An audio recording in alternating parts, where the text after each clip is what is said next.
जय श्री राम। जय श्री राम। हमारे शरीर में एक ऐसी रस्सी है, यदि उसके ऊपर हम चढ़ जाएं तो जो चाहे वह पाले। यहाँ तक कि मुक्ति भी मिल जाएगी और परमात्मा भी मिल जाएंगे। जब परमात्मा ही मिल जाएंगे तो संसारी वस्तुएं कुछ भी नहीं है, ये तो अपने आप ही मिल जाती है। अब कौन सी रस्सी है जानना चाहेंगे आप? जिसके लिए हमारे संतों ने कहा है कि 3 लोक 9 खंड में, 3 लोक और 9 खंड बताए हैं। 9 खंड में सदगुरु ने डोर दी फेंक और तापे हंसा ना चढ़े तो सदगुरु का क्या दोष। 3 लोक हमारे शरीर में है और 9 खंड मतलब 9 दरवाजे। कौन से हैं 9 दरवाजे? कान 2 हो गए, आँख 4 हो गए, नाक 6 हो गए, 7 और 2 दिन से सुसु और फ्रेश होते हैं, 9 हो गए। ये 9 दरवाजे खुले हैं और इनके अलावा एक 10वां द्वार भी है, वो बंद होता है, जो यहाँ पर होता है, जिसको तीसरा नेत्र, आज्ञा चक्र, थर्ड आई कहा जाता है, दिव्य नेत्र, ज्ञान नेत्र, इसी को अनेक नामों से पुकारा जाता है। तो ये 9 खुले हैं और इन 9 में और तीनों लोकों में सदगुरु ने डोर फेंक रखी है। सदगुरु यहाँ भगवान के लिए, परमात्मा के लिए बोला गया, ठीक है। भगवान ने डोर फेंक रखी है। अब हंसा क्या है? हंसा जीव के लिए बोला गया है। हंसा उड़ गया अपने देश, यानी कि जीव चला गया। तो हंसा उस डोर पे चढ़ता ही नहीं। अब वो डोर क्या है? वो सांस रूपी डोर, क्योंकि जब तक हमारे शरीर में सांस है तभी तक हम जिंदा हैं। सांस निकल गई तो वह डोर चली गई। तो हंसा को पता ही नहीं है कि मुझे डोर पर चढ़ना है, किसी ने बताया नहीं कि तू डोर पे चढ़। एक डोर फेंक रखी है और उस डोर पे जो चढ़ जाएगा तो उससे क्या होगा? डोर पर चढ़ने से पता है, संतों ने ये कहा है कि जो शब्द ब्रह्म को सुरत लगाए टटोले, वो सोहंग सोहंग सोहंग बोले। चढ़ पवन पे हंसा 3 लोक में डोले, 3 लोक में डोले। चढ़ पवन पे हंसा 3 लोक में डोले, 6 चक्रों को भेदे और 10वें द्वार को खोले। फिर इस देश में हंसा परम हंस बन जाए और फिर उसको पूर्ण ब्रह्म जानते हो, वो साफ दिखलावे। अभी जो आपको दिख नहीं रहा वो फिर साफ दिखाई देगा। जैसे दूध में क्या मक्खन होता है, आपको दिखाई देता है? नहीं दिखाई देता। हवा चलती है, दिखाई देती है? नहीं देती। लेकिन दूध में से मक्खन अलग कर लिया जाए तो सबको स्पष्ट नजर आता है, भाई मक्खन है। लेकिन क्या करना पड़ता है? पहले तो भैंस से दूध निकाला जाता है, फिर दूध को गर्म किया जाता है, फिर दूध को बिलोया जाता है और बहुत ही कई बार मेहनत लगती है, कई बार ठंडा हो जाता है, गर्म हो जाता है। फेंक को यार, निकल ही नहीं रहा, तो खून पी लिया इसने मेरा। लेकिन मेहनत करते रहते हो तो घी निकल आता है, फिर सब उसको बड़े स्वाद से खाते हैं। घी को खाते हैं ना, अच्छा लगता है। तो दूध का सार क्या हुआ?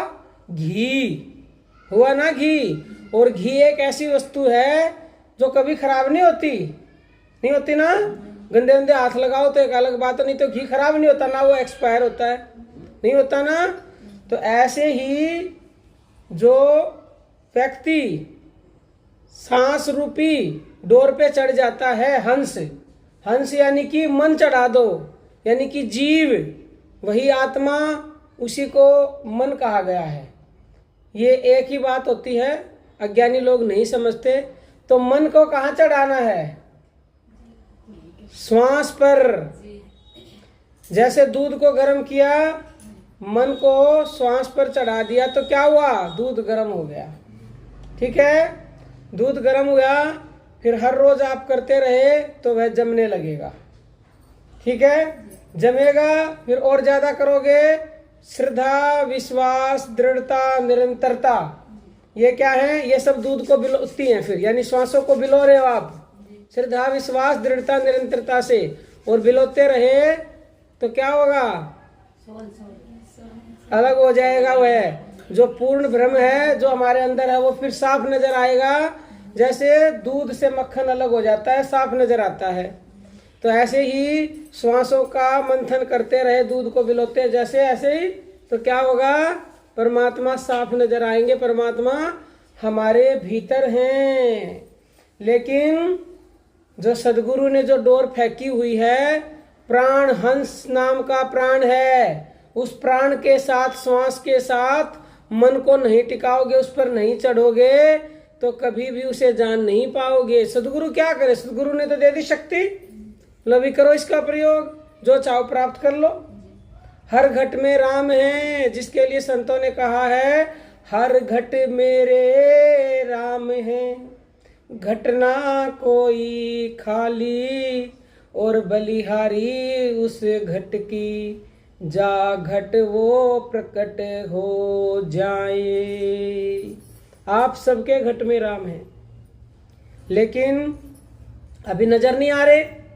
जब वो प्रकट हो जाएंगे, नजर आएंगे, तो ऐसे घट की बलिहारी प्रणाम, उसके चरणों में गिर जाओ। ऐसे लोग बिरले मिलते हैं, बिरले, जिनके घट में वो प्रकट हो जाते हैं। तो आप भी बिरलों में से हो सकते हो, आपके अंदर भी वो राम है। तुलसीदास जी कहते घट में है पर सूझे नहीं, लानत ऐसी जिंद, तुलसी या संसार को हुआ मोतियाबिंद।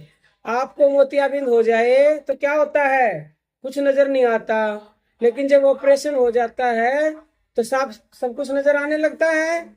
तो संसार को मोतियाबिंद हो गया है। तुलसीदास जी कहते हैं मोतियाबिंद हो गया, इसका ऑपरेशन कर लो मोतियाबिंद का। कैसे होगा ऑपरेशन, श्वासों के ध्यान से। श्वासों के ध्यान से जब ऑपरेशन हो जाएगा मोतियाबिंद का, तो जो घट में है वो स्पष्ट नजर आएंगे। और घट कहाँ है जानते हो, घट कहाँ है हमारे शरीर में, पहले भी बताया था। ये घड़े की शेप होती है मटके की, गर्दन से लेके और यहाँ तक इतनी जगह में है, बस वो बता दिया। इतनी जगह में नहीं ढूंढ सकते, तो लानत ऐसी जिंद,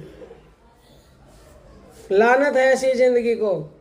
बता दिया, अलमारी में लॉकर है, लॉकर में एक और लॉकर है, एक और लॉकर है, ताला खोलो, सामान निकाल लो।